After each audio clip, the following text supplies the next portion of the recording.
नमस्कार मित्रों, हम पिछली बार की तरह हाजिर हैं एक और नई वीडियो लेकर, जिसमें बताया जाएगा आपको प्रेजेंट कंटिन्यूअस सेंटेंस के बारे में, किस तरह से बनाते हैं इन सेंटेंसों को और क्या इनकी हेल्पिंग वर्ब होती है और क्या इनकी मुख्य क्रिया में क्या लगाया जाता है, कैसे प्रयोग किया जाता है। तो एकदम शुरुआत से है ये वीडियो, आप निश्चिंत हो जाइए। आप ये वीडियो देख लेंगे आप तो प्रेजेंट कंटिन्यूअस के सेंटेंस को आप बनाना बिल्कुल सीख जाएंगे, अच्छे से सीख जाएंगे। और इसमें क्या कर्ता, क्रिया, कर्म, ये सब चीज़ें क्या होती हैं, कैसे होती हैं, वो सब हम जानेंगे इसमें। तो आइए शुरू करते हैं, बिना देर किए हुए शुरू करते हैं इस वीडियो को। चलिए, तो सबसे पहले हम देखेंगे प्रेजेंट कंटिन्यूअस टेंस। कौन से सेंटेंस है ये? प्रेजेंट कंटिन्यूअस टेंस, ठीक है, जो लगातार क्रिया करने का बोध कराते हैं। लगातार कोई काम हो रहा है और लगातार क्रिया कराने का जो बोध कराते हैं वो हमारे प्रेजेंट कंटिन्यूअस टेंस होते हैं। चलिए, तो सबसे पहले हम इनकी तीन चीजें, मैं आप लोगों को पहले बता चुका हूं कि तीन चीजों के बारे में हमें अच्छे से समझना पड़ेगा, जानना पड़ेगा कि वो तीन चीजें क्या होती हैं। तो सबसे पहली चीज होती है पहचान। वाक्य की जब तक पहचान नहीं होगी तब तक हमें बनाने में बड़ी कठिनाई होगी, बड़ी दिक्कत होगी। तो सबसे पहले हम देखते हैं कि वाक्य की पहचान क्या है। तो इस वाक्य के देख लेते हैं, इस वाक्य की क्या पहचान है।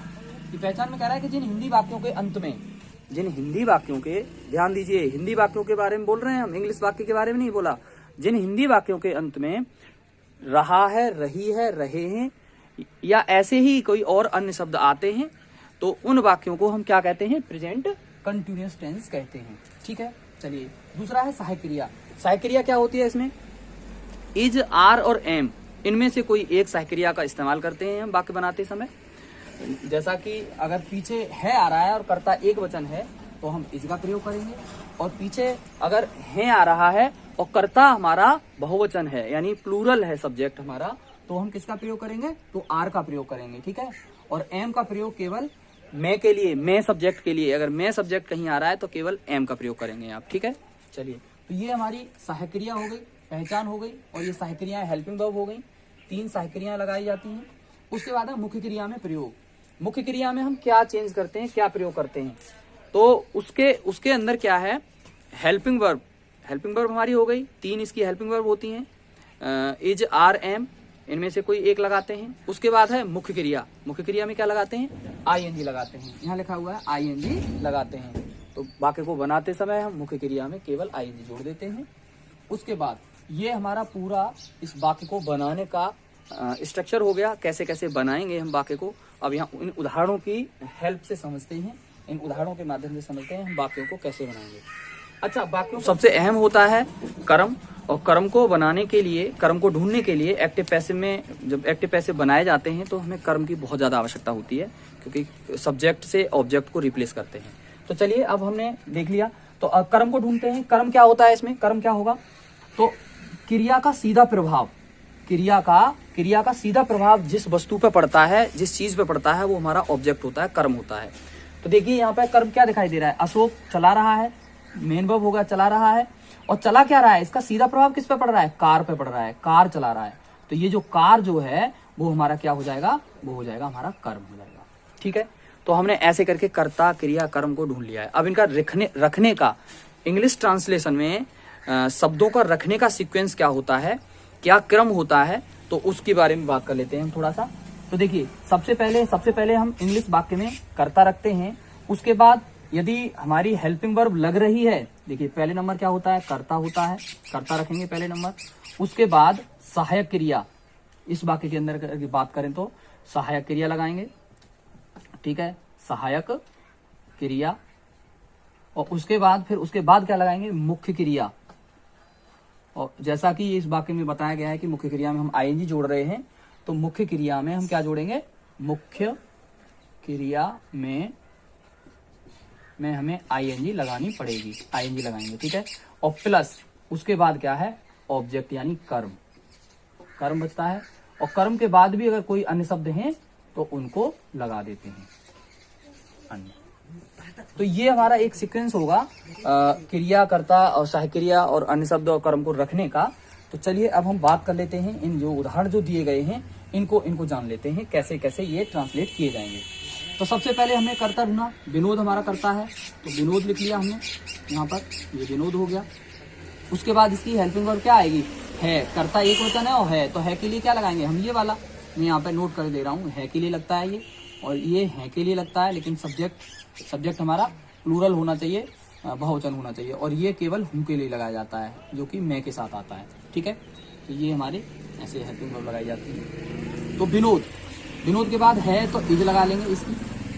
देखिए, और एक और चीज मैं एक सीक्वेंस बता दूं, यहाँ से पहले नंबर लगा के इसकी सबसे पीछे चले जाते हैं, सबसे पीछे, और दूसरे नंबर हम इसका लगाएंगे, तीसरे नंबर अब उधर से ही आते जाएंगे, तीसरे नंबर हम इसका लगाएंगे, और चौथे नंबर लास्ट में इसका लगाएंगे, और पांचवें नंबर यदि कुछ और है यहाँ एक्स्ट्रा बचा हुआ है तो उसका लगा लेते हैं। ठीक है, तो चौथे नंबर इसका, यानी कि ये इसका लगा के ये कहता है इधर जाइए, और उसके बाद यहाँ से ऐसे करके आते जाइए, लगाते जाइए। कितना भी बड़ा वाक्य हो, आप ऐसे करके सीक्वेंस में पीछे से इंग्लिश के वर्ड उठा के यहाँ पे लगाते जाइए, आपका वाक्य 100% सही होगा।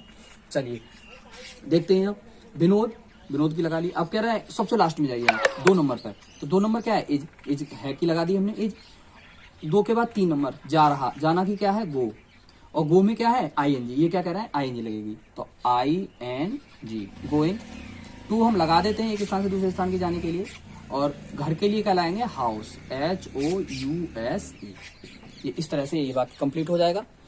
आइए दूसरे वाक्य की तरफ चलते हैं। दूसरे वाक्य में सब्जेक्ट क्या है हमारा, हम, तो इसको वी लिख लेंगे, वी, और वी के साथ अब देखिए यहाँ पे क्या आ रहा है, हैं। हम एक वचन करता नहीं है, ये बहुवचन करता है, तो हैं के साथ हम के साथ हम क्या लगाएंगे, हैं की अंग्रेजी ARE, यानी ये वाली, हैं वाली। तो वी आर, अब खेल रहे हैं, तो खेलना की क्या लगाएंगे, PLAYING, प्लेइंग, और क्या खेल रहे हैं, द मैच।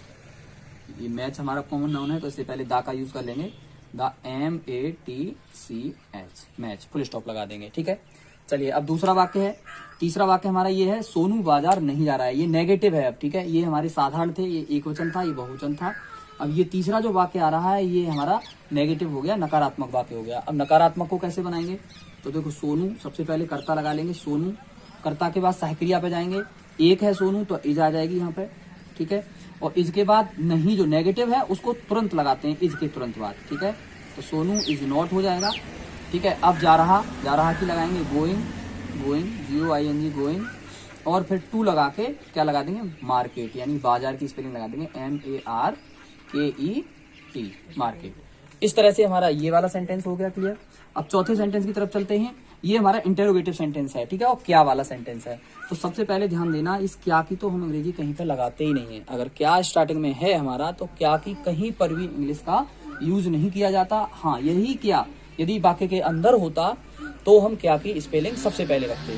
तो देखिए, क्या यहाँ कहीं यूज नहीं होगा, हेल्पिंग वर्ब से बनेगा। ये माताजी है, माताजी एक वचन है, तो इज लगाएंगे सबसे पहले, इज, तो इज, फिर माताजी का लगाएंगे, द मदर, MOTHER, मदर। पढ़ रही हैं, तो रीडिंग लगाएंगे, READING, रीडिंग।